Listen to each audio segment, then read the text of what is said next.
High বন্ধুরা, শুভ সকাল। কেমন আছো সবাই? আশা করছি সবাই খুব ভালো আছো, সুস্থ আছো।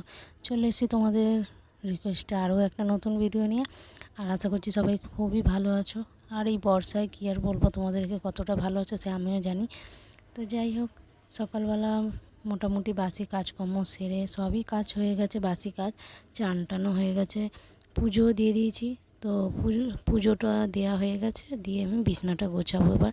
তো আমার কি বলো তো, তোমরা তো অনেকেই ভাবছো যে এখনও বিছনা ওঠেনি অথচ পুজো দেওয়া হয়ে গেছে।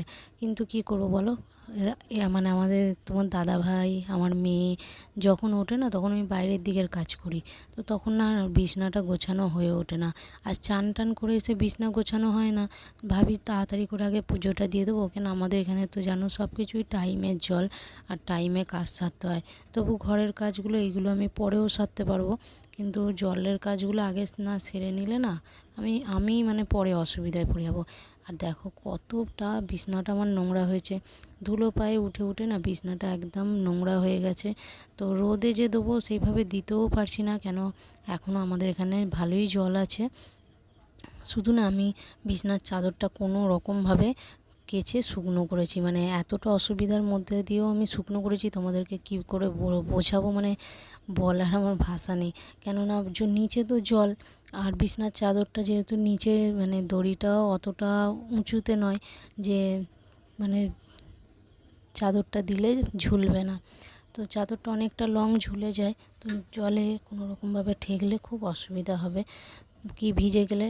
নোংরা জল তো আসলে সব জায়গার জল, মানে চতুর জায়গায় জল উঠেছে, বুঝতেই পারছো, যার জন্য না খুব অসুবিধা হচ্ছে।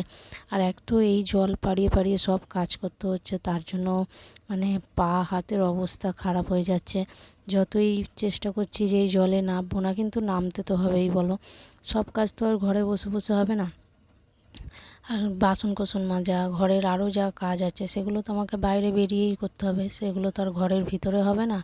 তো তার জন্যই বাইরে যেতেই হচ্ছে আর জলে নামতেই হচ্ছে। আর আজকে ভিডিওটা দেখে বুঝতেই পারছো, আজ ভিডিওটা তোমাদের সাথে কী শেয়ার করতে চলেছি।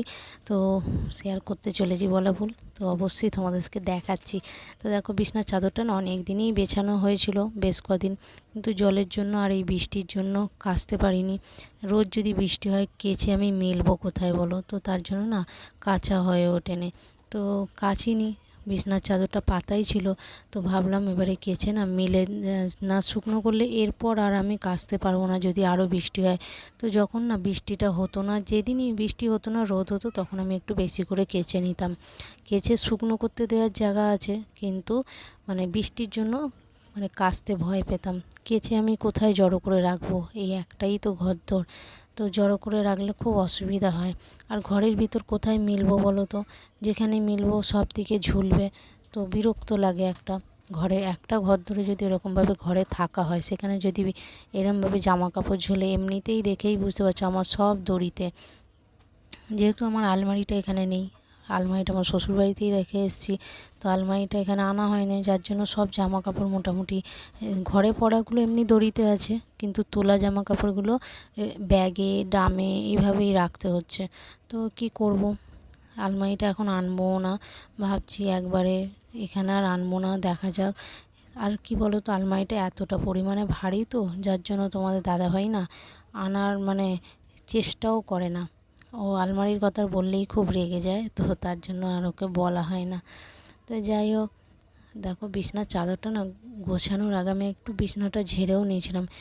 কি বলবো তোমাদেরকে, আমি যে বিছনার এগুলো সব তুলে মিলে মানে রোদে শুকনো করে ঝাড়বো, তো একা হাতে সব সময় তো সব কাজ হয়ে ওঠে না বলো না, সবই করতে হচ্ছে একা হাতে।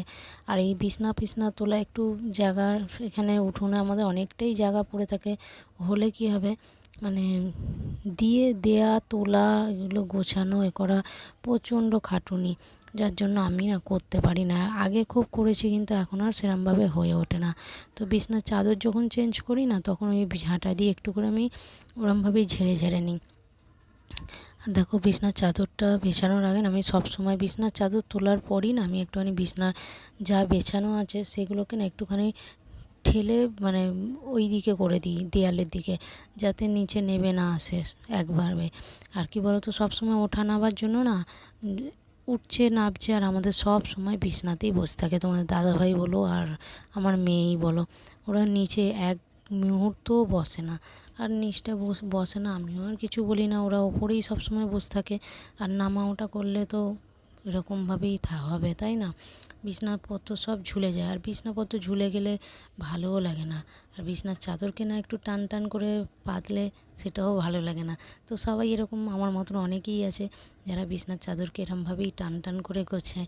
না গোছালে একটুও ভালো লাগে না। সত্যি কথা বলতে, রোজ সকালবেলা যখন বাসি বিছনা তুলি না, তখন এরমভাবেই বিছনার চাদরকে আরও একবার করে টান টান করে গুজে নিই, যাতে না পরে নামতে পারে। তো চলো, অনেক দিন পর আজকে তোমাদেরকে ভিডিও দিয়েছি। আশা করছি ভিডিওটা তোমাদের খুব ভালো লাগবে। আর ভালো লাগলে অবশ্যই কমেন্ট করতে ভুলবে না, সুন্দর সুন্দর কমেন্ট করতে ভুলবে না। আর কি বলবো বলো তো তোমাদেরকে, রোজ ভিডিও দিতে পারি না, মাঝে মধ্যেই আমার এরকমভাবে গ্যাপ হয়ে যায়। চেষ্টা করি তোমাদেরকে রোজ ভিডিও দেওয়ার, কিন্তু হয়ে ওঠে না। তার জন্য তোমাদের কাছে ক্ষমা চেয়ে নিচ্ছি। তো সবার লাস্টেই ক্ষমাটা চাইলাম। শুরুতে চাওয়ার কথা ছিল, সেটা আমি সবার লাস্টে চেয়ে নিয়েছি।